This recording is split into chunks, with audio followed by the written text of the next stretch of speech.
Good morning, everyone. Again, it's good to see you this morning. I hope you'll, at minimum, take that list and put it on your refrigerator and use it as a prayer guide for the week as we think about different people going out. And I would encourage you as a person here that if you know you're going to go out and you're aware that you're a little timid or worried about how it might go, call one of your brothers and sisters here and have them in your prayer corner for you, right? Let them know that you're going out. And at the same way, let them enjoy the other side of that when you come back after you've had a chance to go and share with people. And again, this is one of those seasons, we were praying as we got started here this morning, this is one of those seasons where there's a lot of people who are interested in spiritual things that normally aren't, right? The joke about the Creaster people, right? Christmas, Easter people, right? That show up at church during those periods of time, or they're getting together with families or different things like that. I was praying this morning for my extended family at this time of the year, and I was just praying for them, some of them that I know who don't know Christ and don't follow Him. I was praying that during this season that maybe something would provoke them to think about their relationship with Christ, that maybe somebody would step into their life and say something in a way that they would hear it, that they can't hear it from me. And so this stirs me up to think about all the people in my sphere of influence who need Christ. So I'm going to encourage you to begin praying for that. And it's funny how when you start praying for people who need Christ, how you become more sensitized to people who need Him in the process. So I just want to encourage you to do that. All right, well, I want to have you look with me here. Now, we're going to come to Mark chapter 11. And as a good preacher, I stood up here and left my Bible down in my seat because obviously I don't need my Bible when I preach. I get up here. So I realized that just when Will was getting done speaking, and I went to stand up and promptly got the microphone cable caught on the chair and ripped it off of my ear. It's still up there. I put it back on, but I thought, God, this is not starting off very well this morning. So I want you to turn to Mark chapter 11, but I want to set up this little scenario. We're going to be in the passage that gives today's church service its name, or this time on the calendar, Palm Sunday. I wanted to mention, too, I hope you noticed here that when we had worship this morning, that James was the oldest guy on the platform. Did you notice that? That's something. We had all of our young people up here leading us in worship today. I just want to say thank you to them, and so grateful for the ones that are coming up behind and for their willingness to use their gifts and to show up and practice and do those things. So thank you, young people, for that. And James, the old man, it was good to see him up here too, nonetheless, about that. I want you to look with me about a couple pictures here. And first, I need to turn this on. And I want you to look at a couple pictures with me here. I want you to look here and see if there's anything that's wrong with that picture. Anybody see anything?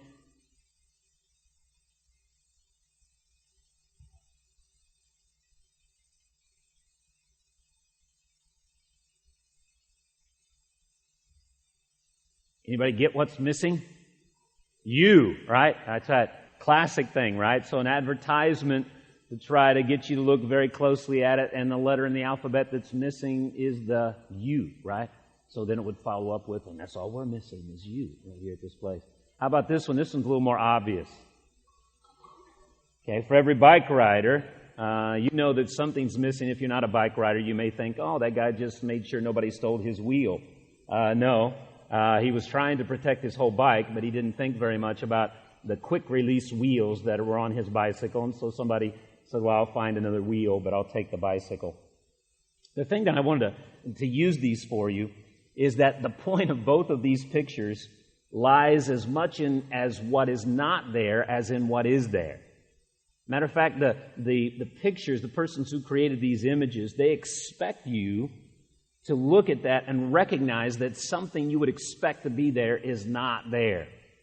And in that expectation that you have, when you recognize that, both of them hope that you will see, either for your entertainment or to get your interest in terms of that, or to invite you to a particular place, that they want you to see what's not there to see. They want you to look into something that's shockingly absent, or is absent from the picture, that gives you really the point of the picture, if you will. Now, what we're going to do is we're going to read a portion of the book of Mark today that is the beginning of the Holy Week, as you would say. And it's a picture that Mark paints of Jesus arriving in Jerusalem on what we've come to know as Palm Sunday. Now, it wasn't called Palm Sunday at the time that Jesus came in, but Jesus comes in and he rides into the town of Jerusalem. He goes into the temple, the religious heart of the Jewish world. And he rides into the temple, looks around, and then goes back home. Well, we want to look at this picture and we want to see that really the point of Mark's picture is really in what isn't in the picture. That narratively, as a storyteller, Mark is really trying to get a point across to us by something that should be there that shockingly is absent. And we want to reflect on that today. But before we get there, let's read our passage together. And let me read it for you. This is from Mark chapter 11, verses 1 through 11. This is in the New International Version, if you have one there. As they approached Jerusalem and came to Bethphage and Bethany at the Mount of Olives, Jesus sent two of his disciples, saying to them, "Go to the village ahead of you, and just as you enter it, you will find a colt tied there, which no one has ever ridden. Untie it and bring it here. If anyone asks you, why are you doing this? Say, the Lord needs it, and we'll send it back here shortly." Now, if I can edit this, if I would put here, and I mean this lovingly, I would put my wife here as that person who's going to recognize somebody's walking off with somebody else's stuff. She would be right there and say, "Hey, that's not your colt. Where are you going with that?" And she would speak right up into that. So I put Rana in that part right there. So they went and found a colt outside in the street and tied at a doorway. As they untied it, some people standing there, i.e. Rana, "What are you doing untying that colt?" Right? They answered as Jesus had told them to, and the people let them go. When they brought the colt to Jesus and threw their cloaks over it, he sat on it. And many people spread their cloaks on the road, while others spread branches they had cut in the fields. Those who went ahead and those who followed shouted, "Hosanna! Blessed is he who comes in the name of the Lord. Blessed is the coming kingdom of our father David. Hosanna in the highest." And Jesus entered Jerusalem, went into the temple courts. He looked around at everything, but since it was already late, he went out to Bethany with the 12. May the Lord add his blessing to the reading of his word. Now let's put this little story of Mark in its setting within his book. Right? One of the things I always hope to do as I'm teaching and preaching with you, I hope to make it a time where you can go back and read the story and follow Mark along the grain too, right? So that you can appreciate the story here.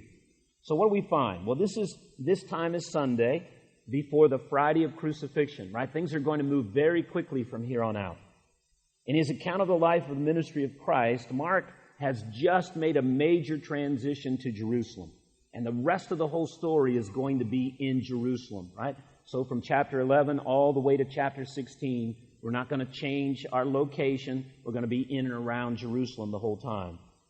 Just in the preceding narratives, in the story just leading up to this, Jesus had taught his disciples about really who he was and what his mission is. And here's what he had said. We're back in chapter 10 as we come up to this.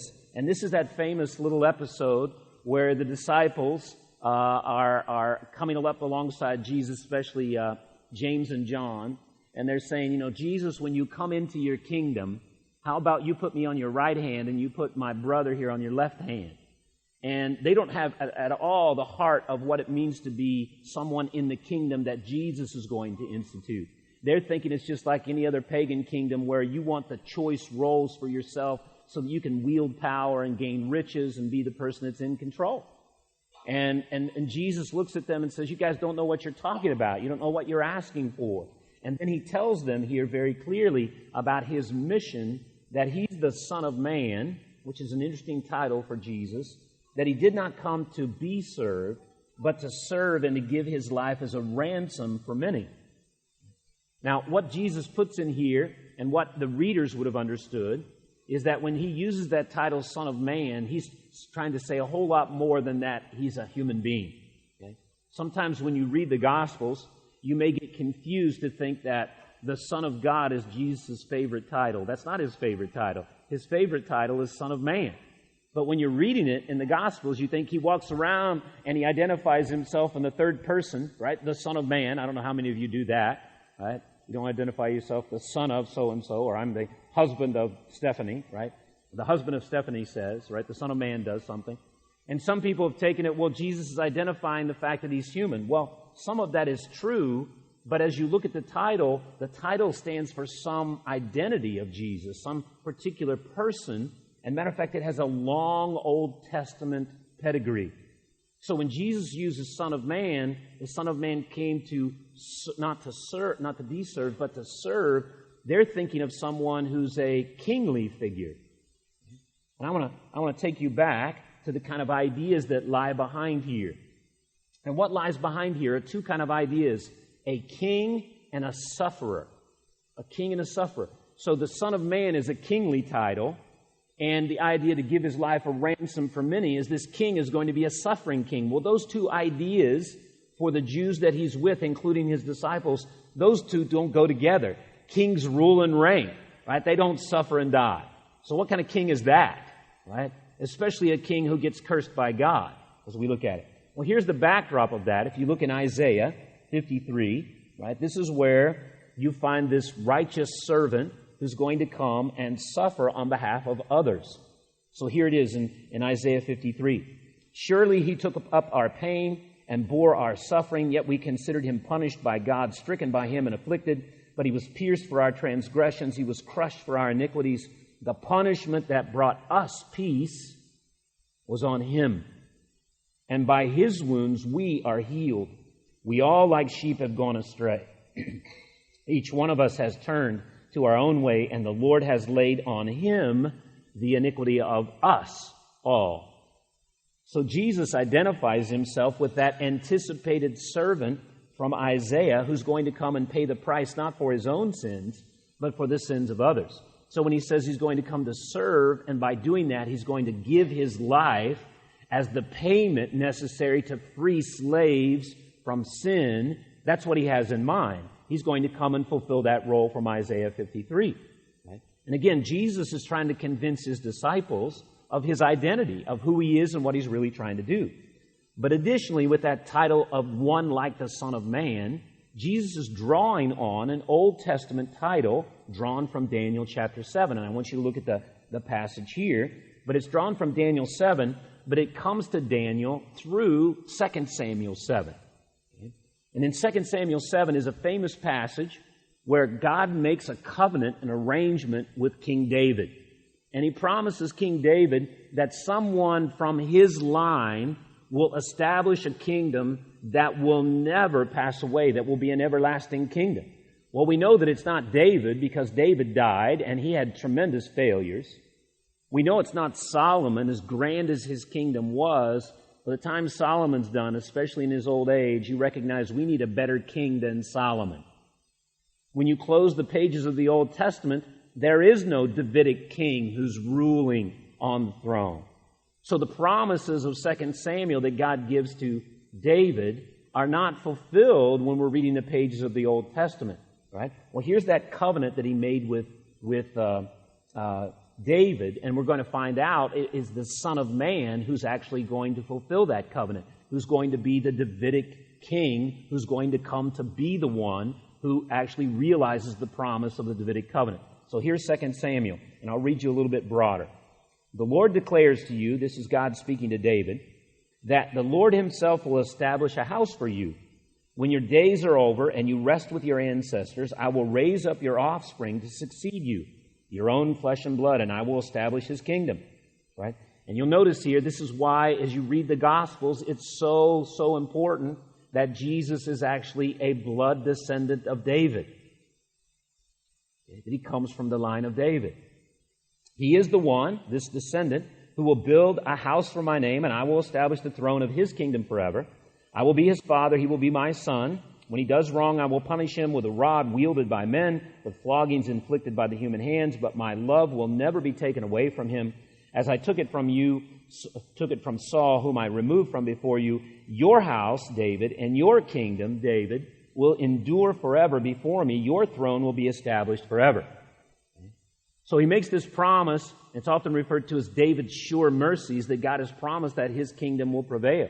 So Jesus has identified himself as this suffering servant of Isaiah. He's called himself the Son of Man, which harkens back to the idea of this Davidic ruler who's coming. And where we get to see that is when we come to Daniel chapter 7, in a vision of Daniel that he has where he sees this Son of Man figure, right? In my vision at night I looked, and there before me was one like a son of man, coming with the clouds of heaven. He approached the Ancient of Days and was led into his presence. So this human being, this human figure, is of such unique quality that he gets direct access to the God of the universe.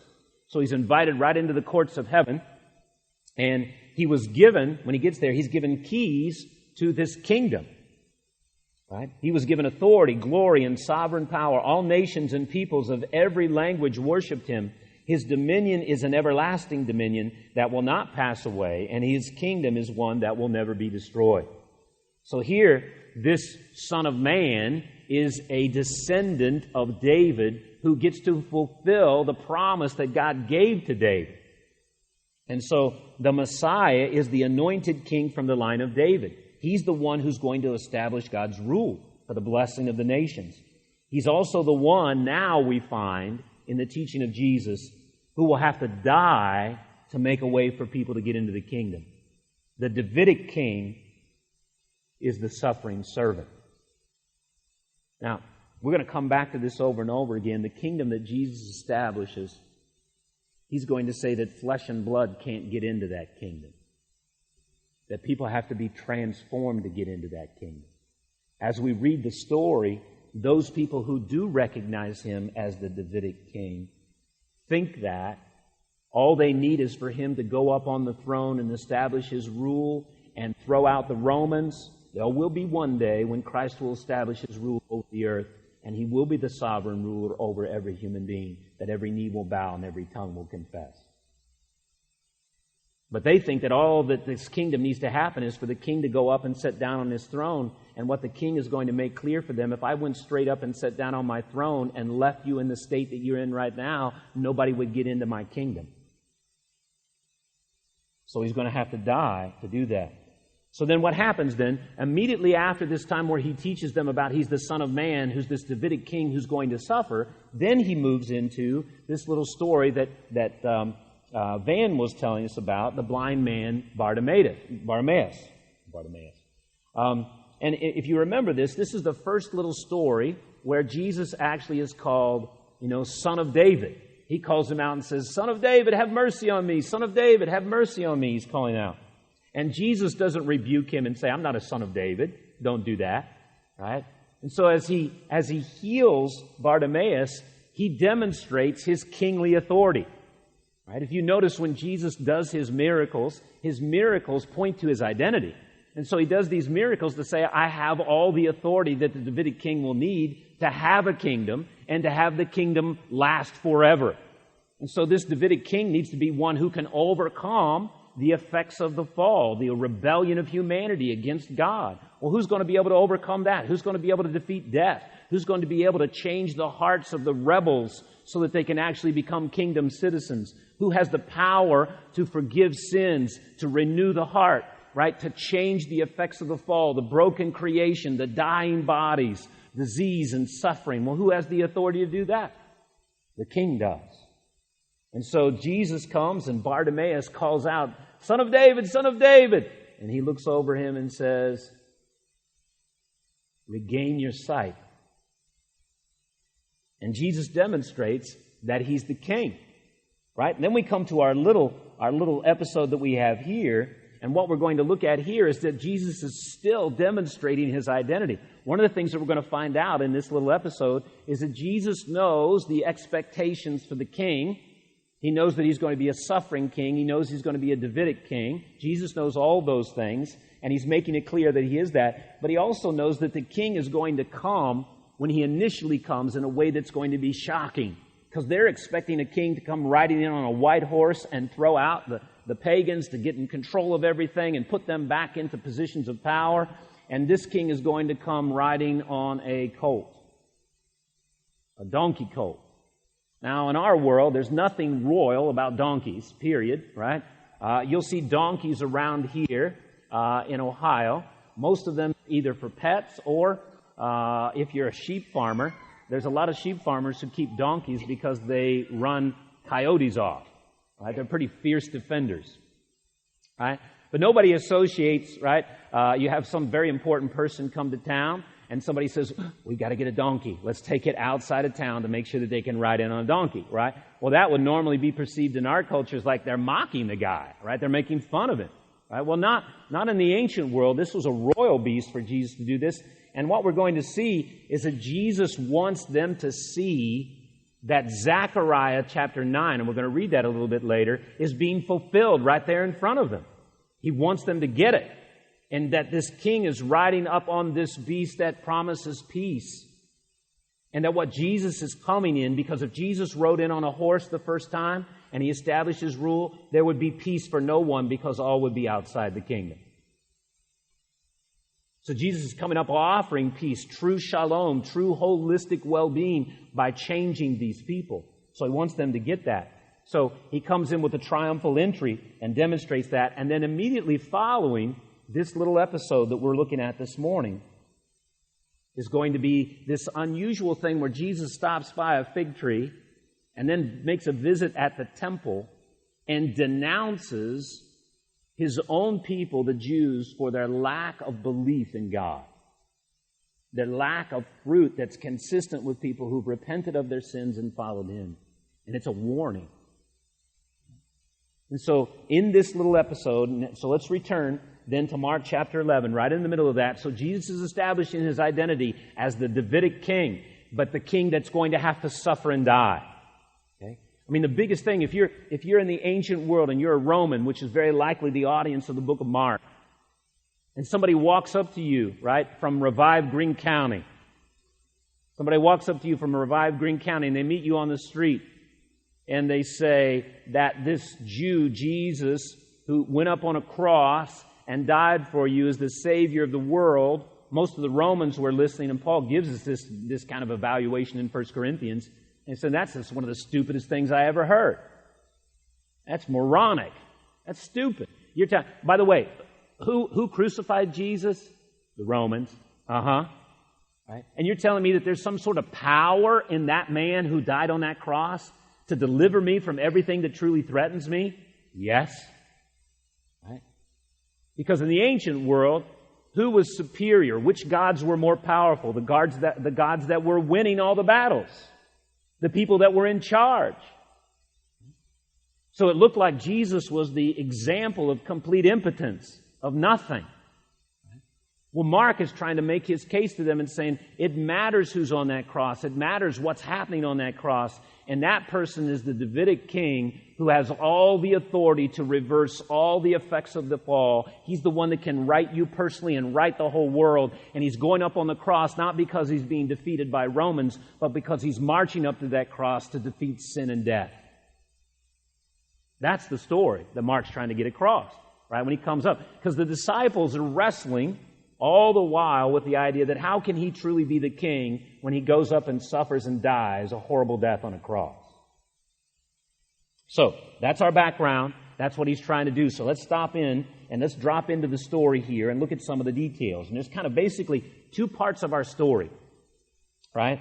There's the setup to the story, and then there's the gathering of the colt. And so what we want to see here is we want to see Jesus setting this story up in real careful, deliberate planning, and it ending in a very shocking way, right? So here's our first part of the story, part one.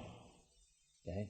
So as Jesus comes in, oops, I just messed up my notes so that I lost my place. Here.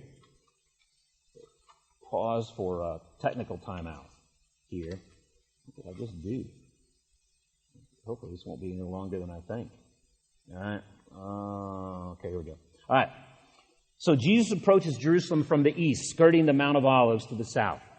Right? Jesus sends two unnamed disciples into the city with very specific directions. Right? Now let me just say something here. When you're reading the Gospels, you're reading a narrative. One of the things that the Gospels do, they are not Jane Austen.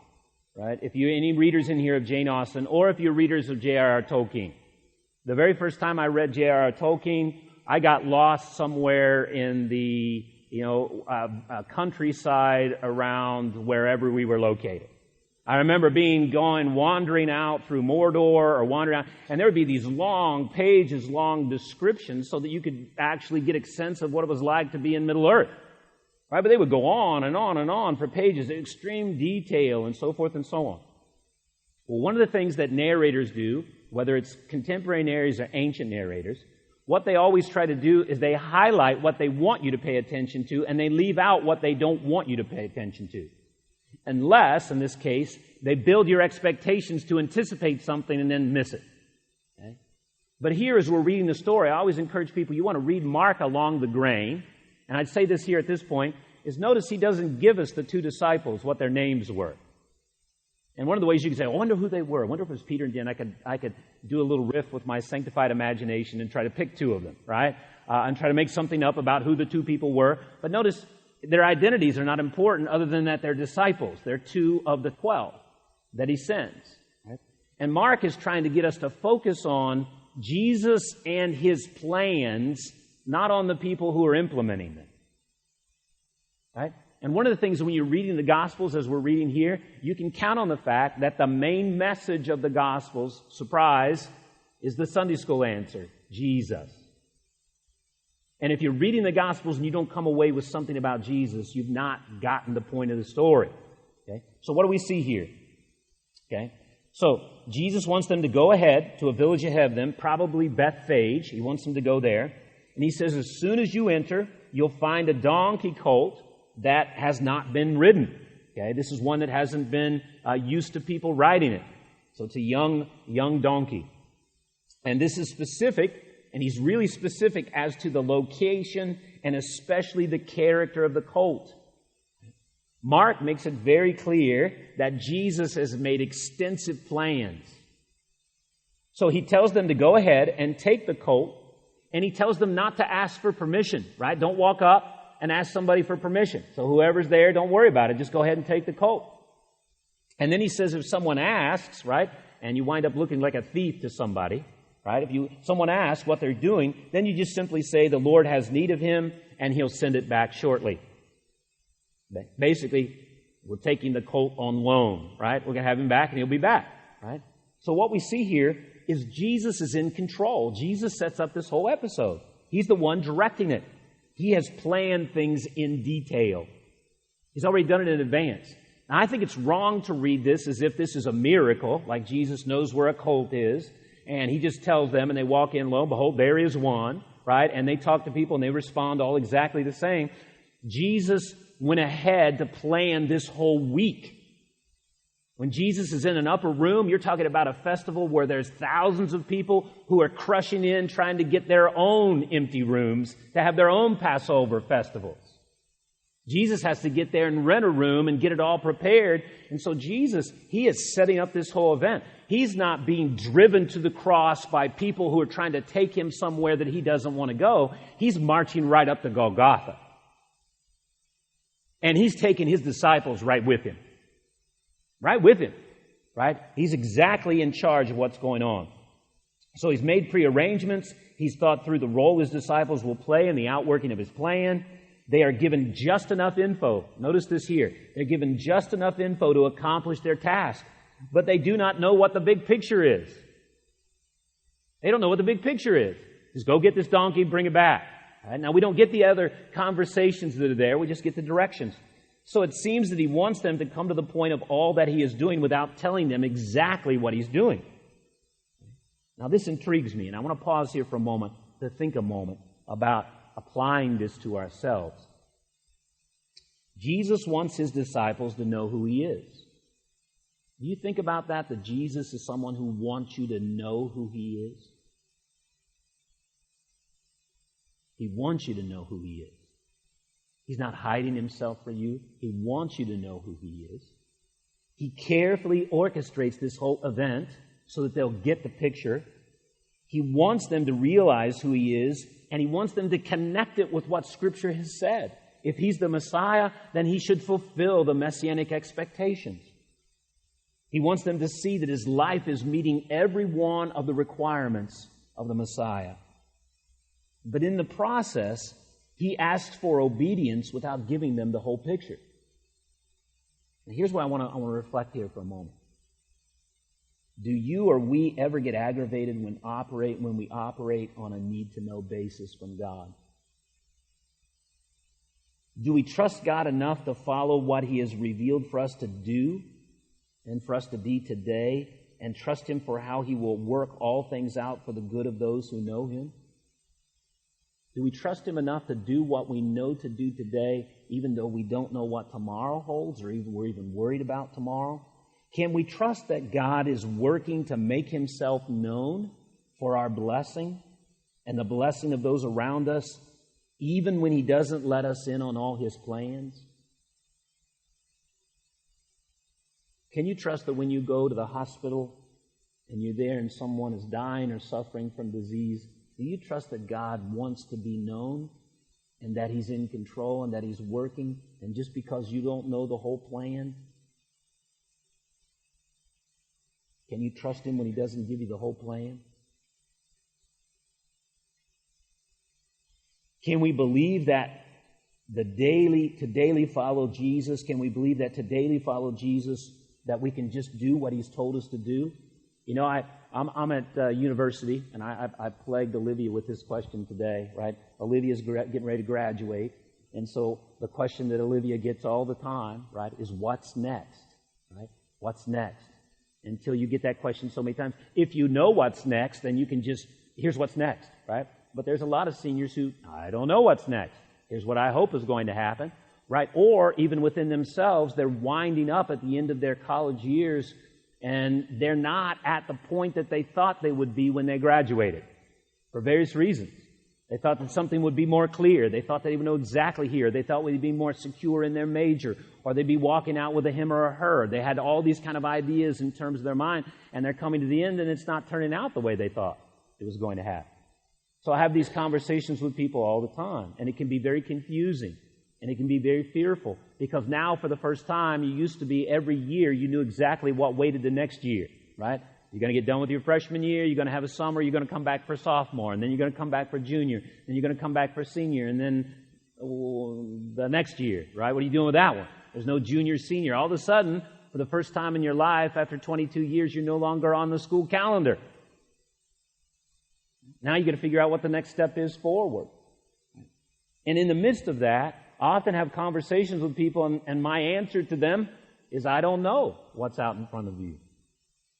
I don't know the big picture of where God's going to take you and what it's going to be. I haven't had God, stop me and say, okay, Greg, Olivia's going to come talk to you tomorrow. Here's my plan for her life, so just lay it out so she can be encouraged, right? No, it didn't happen. It doesn't happen for my life, let alone for Olivia's life. If God did that for Olivia, I would be upset and say, God, why can't you do mine first, right? Well, that doesn't happen to my life either. But what I do know, and this is what I often say, is I do clearly know what God's will is for me. And I just wrote down some of them. It's to listen to Him through His Word every day.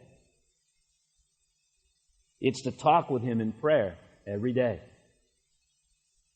It's to meet with His people so that I can be encouraged in the way of Christ. It's to share Him with people who don't know Him. It's to bear witness for Him. I know that's His will. It's very clear. I don't have to know what tomorrow is. I don't know what the next day is. I don't know what next year is. Right? None of us know what's going to happen this afternoon, let alone tomorrow. Right? But I do know what God's will is for me every day. And sometimes we use the excuse of the fact because we don't know the big plan, or we're not happy with the way things are going, that somehow I don't know what I need to know from God to weather this circumstance or to make it through this confusing moment. Well, I don't know exactly where God's going to take you, but I do know that in every confusing moment, in every trying moment, in every moment of suffering, the only way to get through it and to find life is to keep turning back to Christ in it. So every day, I keep turning back to Christ in it. Today, Lord, I need your wisdom today. I need courage from you. I need creativity to face my problem. Lord, I need to see you for who you are so that the problem doesn't get bigger than it really is. God, I need a renewed vision of the Creator of the universe who's redeemed all things, who's bringing things to fruition because I've elevated this problem way too big. And I know that's true every day. Every day I need that. And Jesus asked them, you do what I told you to do. Don't worry about the big picture. Don't worry about the big picture. And today, everyone in this room knows exactly who's a follower of Jesus. You know what? And we use the excuse of confusion or the fact that God's not doing something in our life that we wish He would, or the difficulty that some other person's bringing into our life to excuse us from the daily pursuit of Jesus.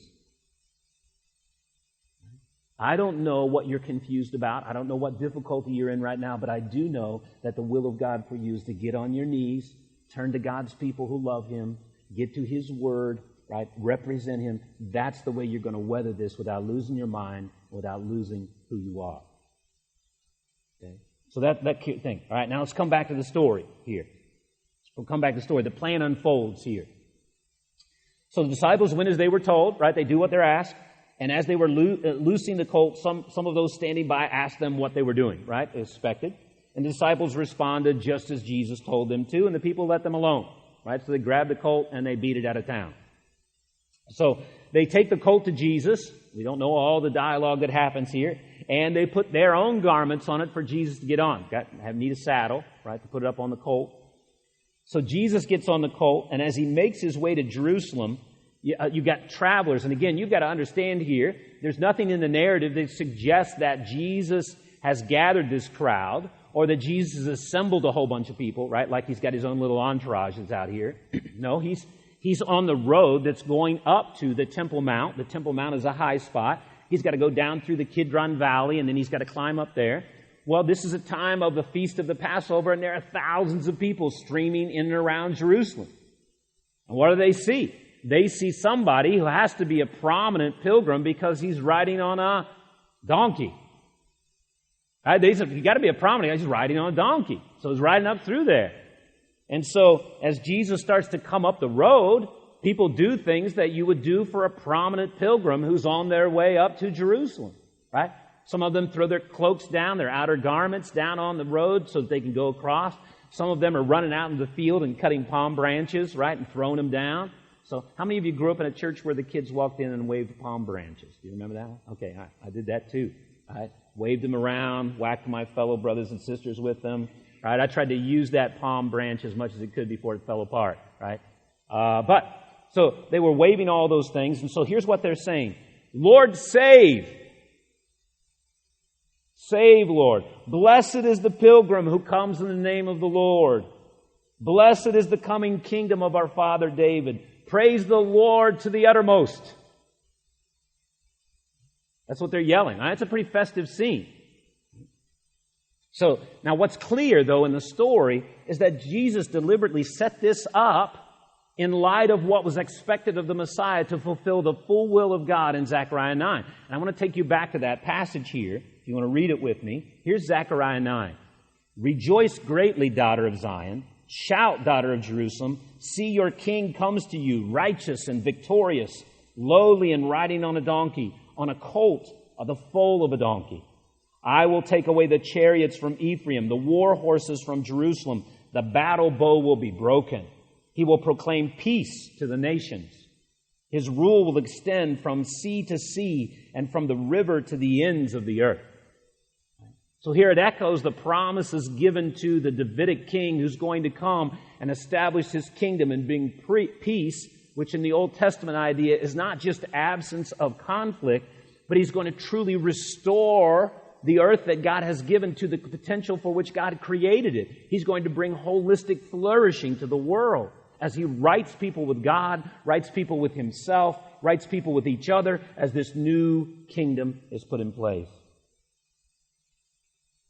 Now, what's so crucial, and I want you to look at this here, is the shocking way this whole story kind of just sputters out and ends, right? Come down, look in chapter 11 with me, and we come down right after everybody's just been shouting, hollering, celebrating, right? They're probably singing the songs of the ascent from the Psalms. They're singing psalms together as they're walking up, and they see Jesus going up here, and they see a prominent pilgrim, and so they get into it, and they're pumped. They're heading to the festival. This may be a once-in-a-lifetime occasion for people. They're excited about it. They know that they're going up there because they're celebrating the Passover, which celebrates God's mercy toward them, God's standing in the gap for their behalf, shedding His blood so that they wouldn't have to die. They recognize that, and it holds all the hope of this future kingdom being established, this Davidic rule. So Jesus entered Jerusalem, verse 11, and went into the temple courts. He looked around at everything.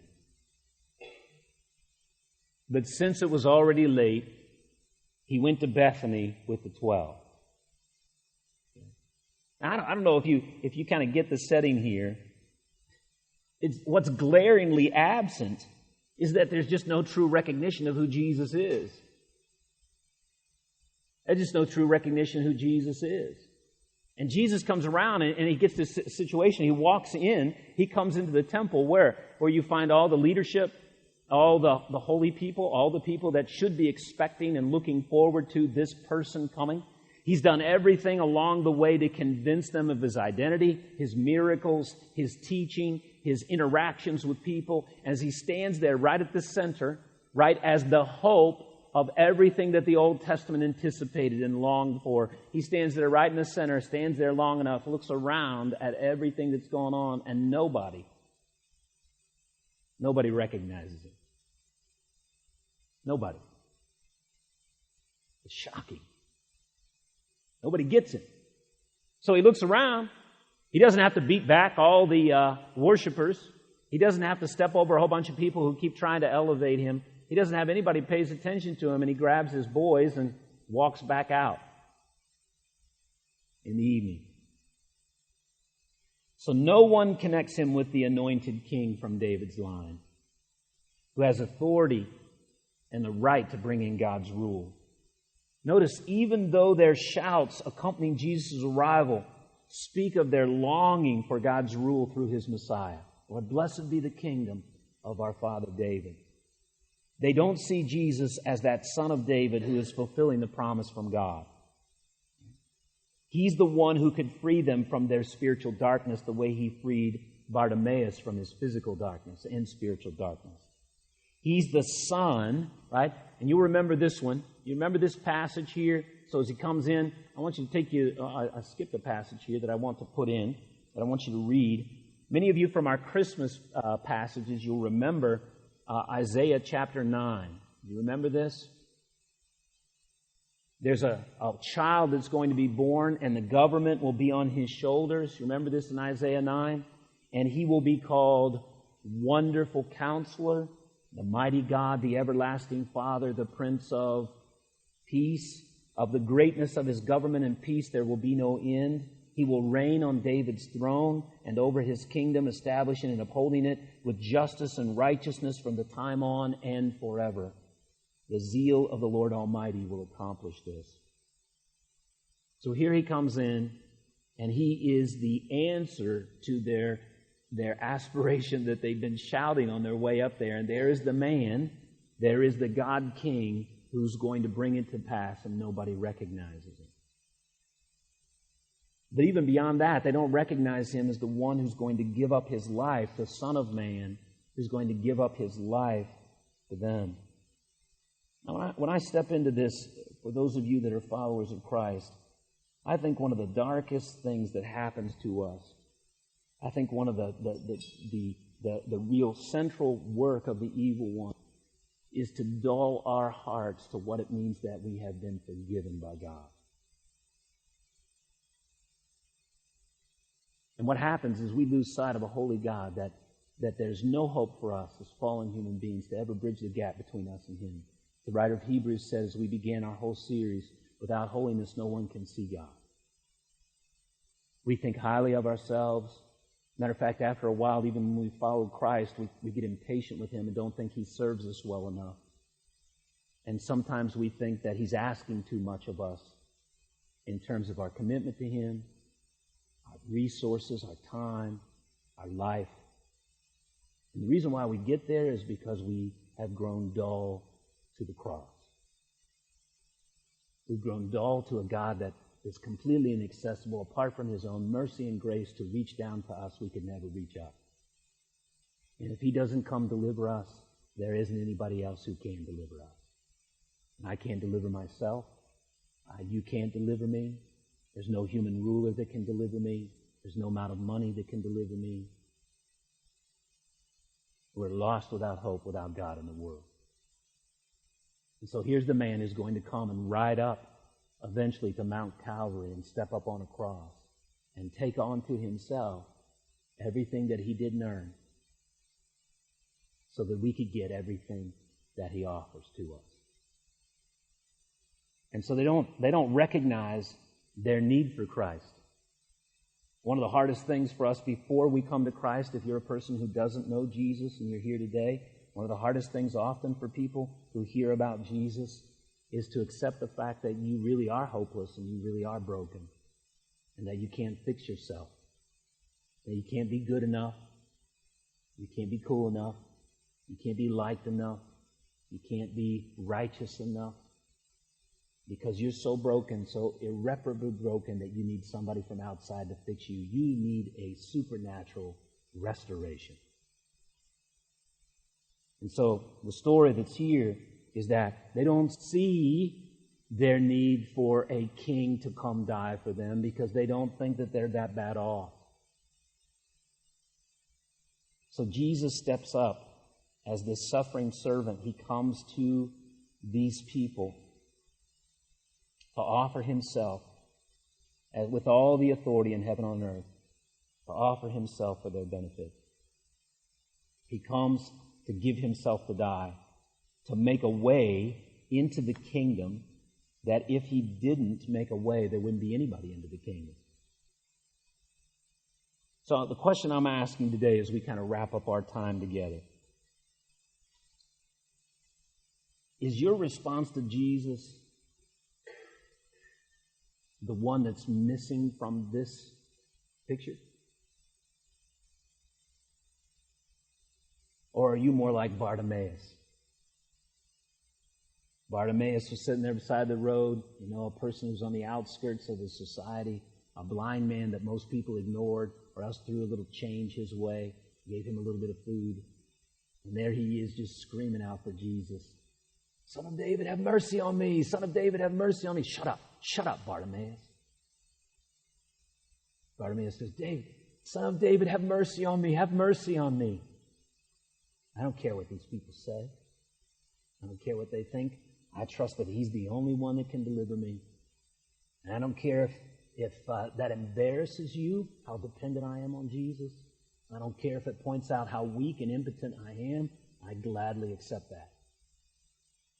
I gladly accept that. I'm hopeless. I gladly accept that. So I just want to ask us a couple questions. We come to the end here, and I want you to think with me a little bit. Is your picture missing a proper recognition of Jesus that shows up in your daily obedience? Especially even if things are hard.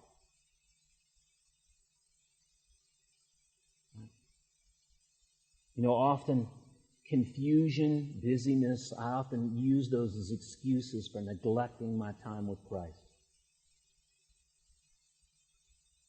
A lot of times I get overwhelmed with my own problems or the problems of people in my life, and all of a sudden I'm fretting over them and I haven't stopped to pray. Does it look like it? Does your prayer life, and I'm not talking about some 3 hours of prayer. Does the way you just go through your life, does it say, Son of David, have mercy on me today? Help me as a mom. Help me as a dad. Help me as a friend. Help me. Help me. God, I need you today. Help me in my fears. Help me in the fact that I don't lose my mind and lose my way and get full of myself when things go well and I forget you. Help me. Help me. Help me. Help me, Lord, with that stuff that's I'm addicted to. God, help me. Help. God, help me. I keep seeing myself as this broken failure. And God, I need to see myself as this one that you've redeemed as your daughter, as your son. Help me. I lost that. God, I keep listening to the voice of my peers. And I so want to be like with them. Lord, help me to hear your voice so that I can follow you. Help me. Right? So, is that missing, that sense of desperation? I don't know what God's going to do, but I know that that's His will. And if you don't know Christ today, you need Him more than you think, more than you could ever imagine. You need His help to rescue you deeply, truly. If you're a follower of Christ, you need Him as much today as you needed Him on the day you came to see Him. The day you met Him, you need Him today. You need Him. So, I want to encourage you. Put that back in your picture. When Jesus, this lowly, suffering servant, who possesses all the authority to change you now and forever, to help you to walk faithfully, to help you to love generously within your family, to help you to stay true to Him in the face of loneliness and pressure from the outside, the person that can recalibrate your identity so that you can see yourself as one that He's rescued and brought to Himself and called and now given you resources to serve Him. You can get up from your bed of despair and your self-pity and step out into the world and serve Him. And there are people, and I end this here, that need to hear about this Jesus in our Greene County, in our workplaces. But first, they need people who are desperate for Jesus first. The best way, you know what people in Greene County need more than anything else? They need an EDC. They need a Matt, Stephanie, Kyle, Chris, Jean, full of Jesus. Who's desperate for Him. You get that mentality, and He begins to meet your needs, you're going to be sharing Him with everybody. Pray with me, will you? James, come. Dear Heavenly Father, we are so grateful for your goodness to us. Lord, I think just of this story, just how you went so far down to get across, Lord, your love for us. Lord, the creator of the universe, the one who made all the animals, the one who created the very earth that's there, you condescended, you took on human form. You went through all of these object lessons, Lord, just to tell us who you were, to tell us your attitude toward us. Lord, you subjected yourself to all sorts of humiliation. Lord, these people they didn't know half of what they were saying when they were calling out to you. Lord, how your heart broke for Jerusalem as you wept over it, as they missed you. Lord, I pray that there might not be anybody here today who misses you. Lord, do a work in us. Lord, if we know you, Lord, break us for our complacency, for our apathy. Lord, renew our calls to you, our time with you, our conversations with you. Change the way we think about you and ourselves, Lord. Lord, get us up and push us out. Lord, I pray if there's anyone here today who doesn't know you, Lord, today, may they come to recognize that you are the ruler of all things, who has come to bring genuine peace and well-being to them, and you went up on a cross to take for them what they couldn't bear, so that they could get everything that they couldn't earn. I pray this in the name of Christ.